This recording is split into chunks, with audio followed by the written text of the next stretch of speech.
कि प्रथम सुमिर भागवत भक्त भगवत बानी, द्वितीय आराधे भक्त व्यास नव भांति बखानी, कि तृतीय करे गुरु समुझ दक्ष सर्वज्ञ रसीला, चौथे होय विरक्त बसे बन राज रसीला, कि पांचे भूले देह सुध तब छठे भावना रास की, साते पावे रीति रस श्री स्वामी हरिदास की।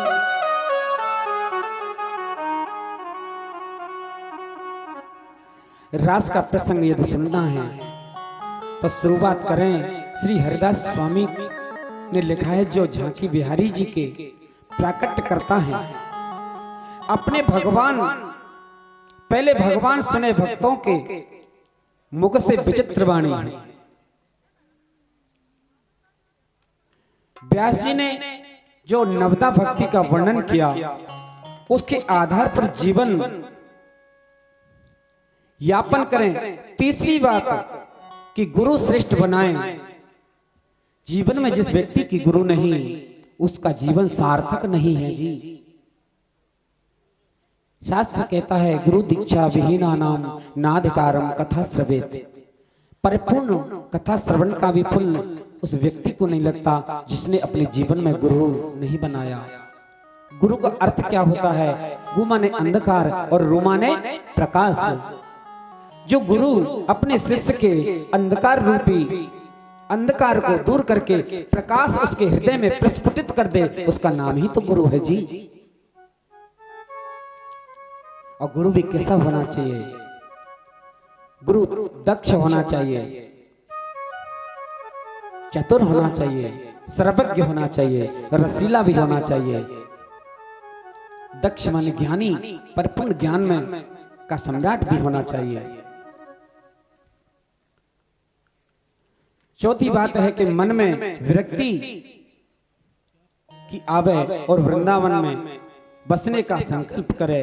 पांचवी बात यह है कि देह की सुध विसर जावे।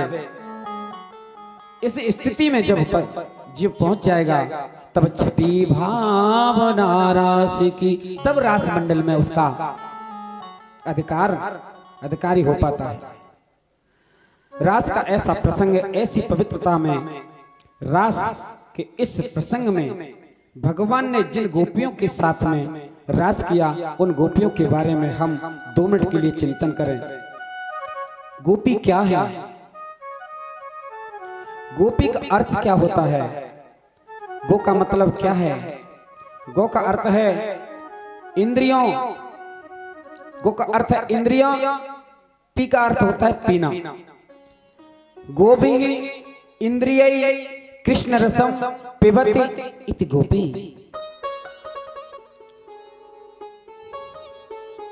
हर इंद्रिय से, जो प्रत्येक इंद्रिय से कृष्ण रस का पान करे, उसका नाम ही गोपी है। चलते फिरते उठते बैठते प्रत्येक परिस्थिति में जो कृष्ण का रस का पान करे, उस आनंद का नाम ही तो गोपी है। ये गोपियां क्या हैं?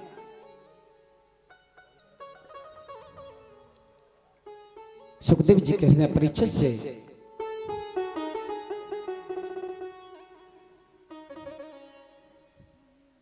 हम लोग स्त्री का रूप बनाकर के सभी ऋषियों ने विचार किया, देवलोक से यक्ष लोग थे कि भगवान ब्रज में अवतरित होने वाले हैं, हम ना अपना भेष लेकर के ब्रज में प्रस्फुटित हो जाएं, तो कृष्ण की सखा मित्र के भाव में गोपियां बन के कृष्ण की लीला का आनंद लेंगे।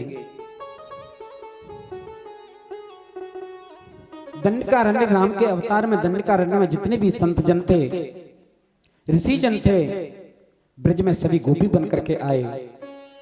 भगवान नारायण ने जब वामन का रूप लेकर के बलि के दरवाजे पहुंचे, तो जितने भी दैत्य कन्या थी ना, वो सभी के मन में ये भाव जगा,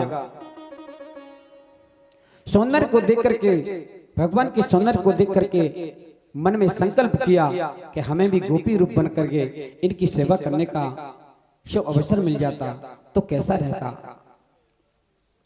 इतना ही नहीं, समुद्र के मंथन के समय जब मेरे गोविंद ने कश्यप अवतार धारण किया तो जितनी भी मस्त कन्याएं थी ना, उस मस्त कन्याओं ने के मन में भी यही झाग उस पर प्रस्फुटित हुआ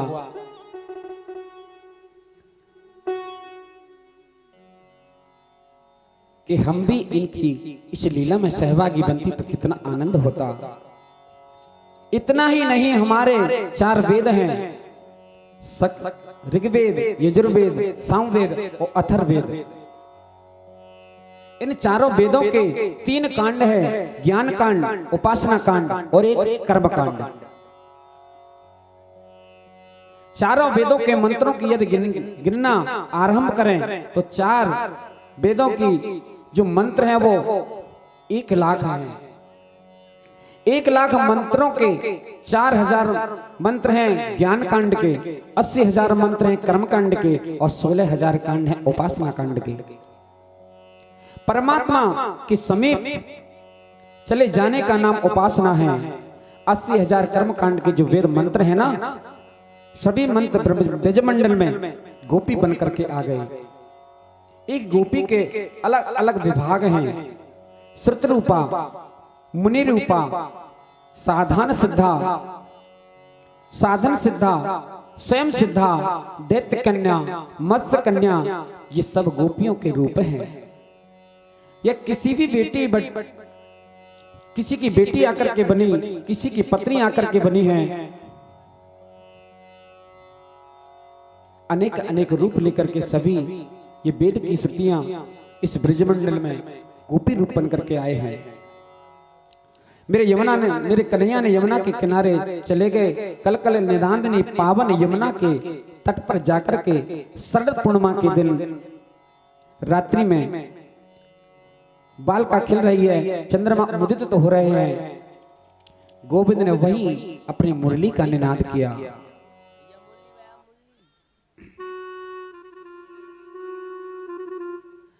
अब एक विचित्र बाल कृष्ण है, एक मुरली है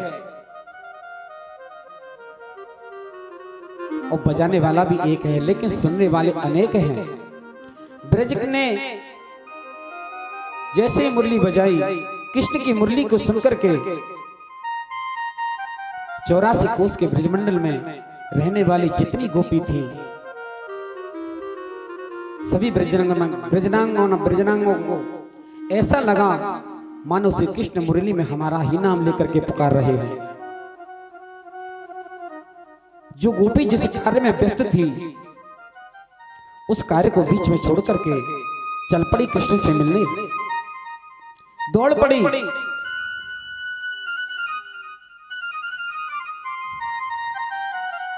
किने सम्य गीतम नदनंदवर्धनां ब्रजास्त्रिया कृष्ण गृहीत मानसा आजग्मुरन्योन्यगलाक्षितोद्यमा स यत्र कांतो जबलोलकुंडला। जो गोपी जिस कार्य को कर रही थी, उसी कार्य को वहीं छोड़ करके लाखों गोपियों को लगा कि तो मेरा नाम लेकर के पुकार रही है मुरली। ये गोपी गाय धो रही थी, गाय को धोते समय गोपी ने जैसे ही मुरली को सुना, दूध का बर्तन वहीं पटक दिया और दौड़ पड़ी कृष्ण से मिलने। एक गोपी अपने बच्चे को दूध पिला रही थी, बच्चे को नीचे पटक करके दौड़ पड़ी कृष्ण से मिलने। एक गोपी अपनी आंख में अंजल यानी काजल लगा रही थी। जब मुरली की तान सुनी तो उसके भाव मन में क्या जगह, मेरा कृष्ण मुझे बुला रहा है, एक आंख में कज्जल लगा है, दूसरे में लगा ही नहीं, और दौड़ पड़ी कृष्ण से मिलने।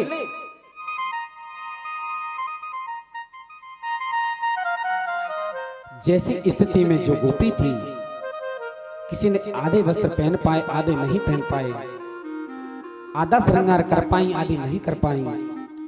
जब बंसी बजी तो बंसी की संतान को सुनकर के सारी गोपियां भाग भाग के कृष्ण के समीप आ गई। एक गोपी के पति ने उसको कमरे में बंद कर दिया, बाहर नहीं निकलने दिया। उस गोपी ने कहा अपने पति देव से, आपका रिश्ता मेरे शरीर से है, आत्मा से नहीं। आप शरीर को यहाँ रोक सकते हो, लेकिन आत्मा तो सबसे पहले मेरे कृष्ण के पास पहुंच जाएगी।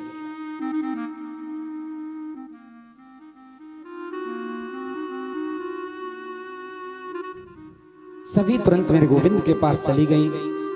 राजा ने कहा, कृष्ण वेदो परम कांतम न तो ब्रह्मतया गुणे गुण प्रवाहो परमस्ता सा गुण धीर्या कथम तिरे।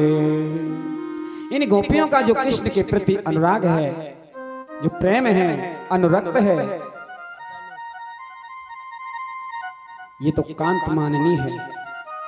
इन्हें प्रीतम मानते हैं, मानकर कृष्ण के चरणों में प्रेम करती हैं। आदरणीय सुखदेव जी वर्णन करते हैं राजन परीक्षित से कि ओक्तम पुरस्ता देशस्ते वेद्य से यथागता द्विजस्त्रणम ऋषिकेशम किमुताधोक्षज धिया।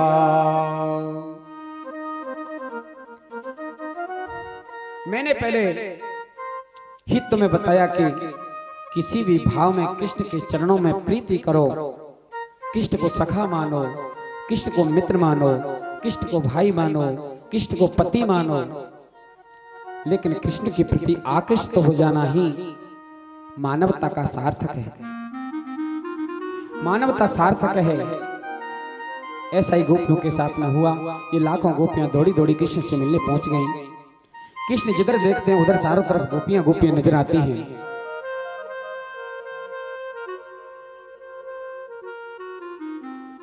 गोपियों को देख करके मेरे गोविंद ने कहा, मुस्कुरा करके कहा, गोपियों कि स्वागतम वो महाभाग प्रिय किम करवाणि वह ब्रजस्यानामयं कचित् ब्रूता दमन कारण। स्वागत है गोपियों, मैं आपका स्वागत करता हूं। वास्तव में ये महाभागा हैं। आपके आगमन से आज मुझे बहुत आनंद मिला, लेकिन स्वागत करते करते मेरे गोविंद ने मुस्कुरा करके कहा, आप आई तो हैं, स्वागत मैंने आपका किया, लेकिन आपने ये अच्छा नहीं किया। लाखों गोपियां जो आई थी कृष्ण से मिलने, सबकी गर्दन नीचे हो गई। ये कह क्या रहा है? पहले हमारा मंडली में नाम पुकार रहा है और फिर कहता है आपको आना नहीं चाहिए था। ये क्या बात है? कि रजन्ये घोर रूपा घोर सतन सेविता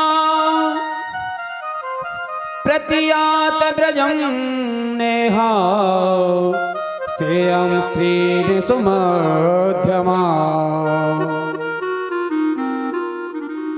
ये कितनी रात्रि घोर रूपा है, शायद आपने देखी नहीं होगी।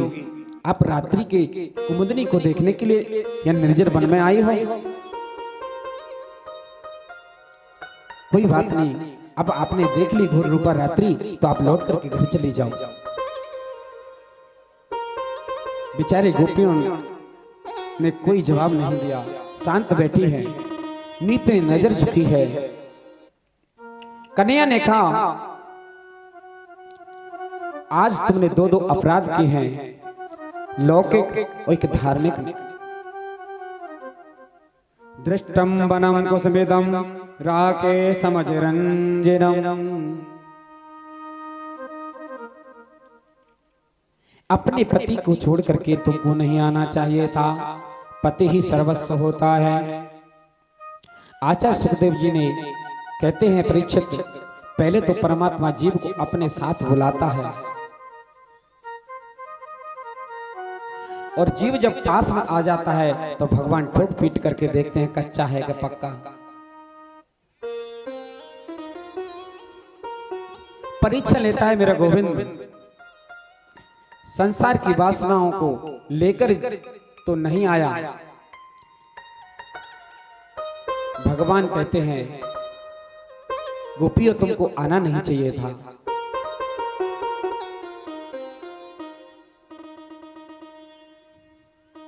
एक दृष्टांत कहा। गोपियों ने कहा कृष्ण से कि कोई नारी अपने पति की निष्ठात्मक पूजा सेवा करती हो, पतिपरायण हो, अगर उसका पति विदेश जा रहा हो तो वो पत्नी क्या करे? कृष्ण ने कहा वो पत्नी उस पति के बगैर भोजन नहीं कर सकती, उसके बगैर सो नहीं सकती, तो कैसे उसके आवागमन करेगी?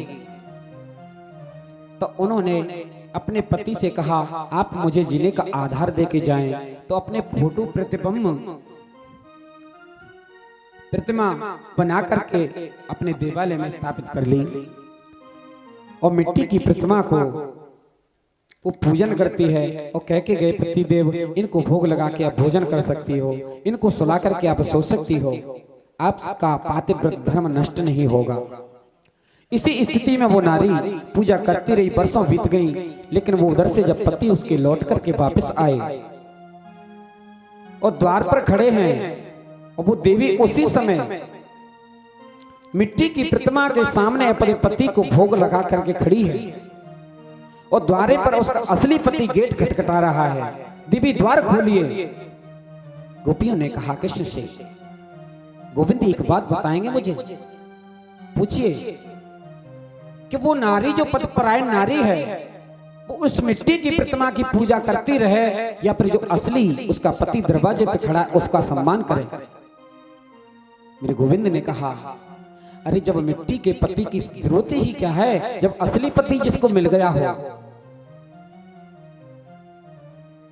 उसका असली पति वापस आ गया तो नकली पति को छोड़ करके उसे असली पति का सम्मान करना चाहिए।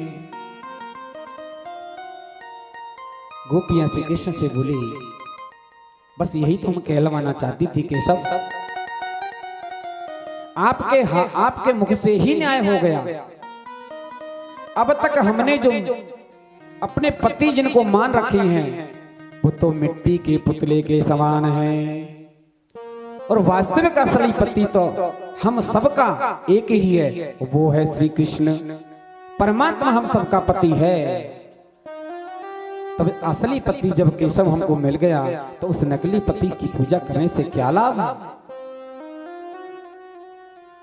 मीरा ने कहा कि ऐसे बर को क्यों बरे,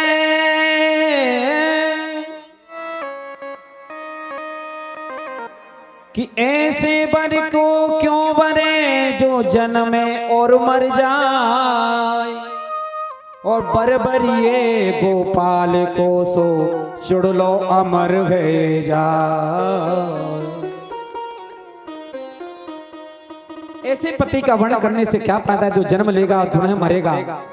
पति को तो उसे बनाओ जिसका कभी जन्म मरण हो ही नहीं और मेरा चुड़ला जो अमर हो जावे।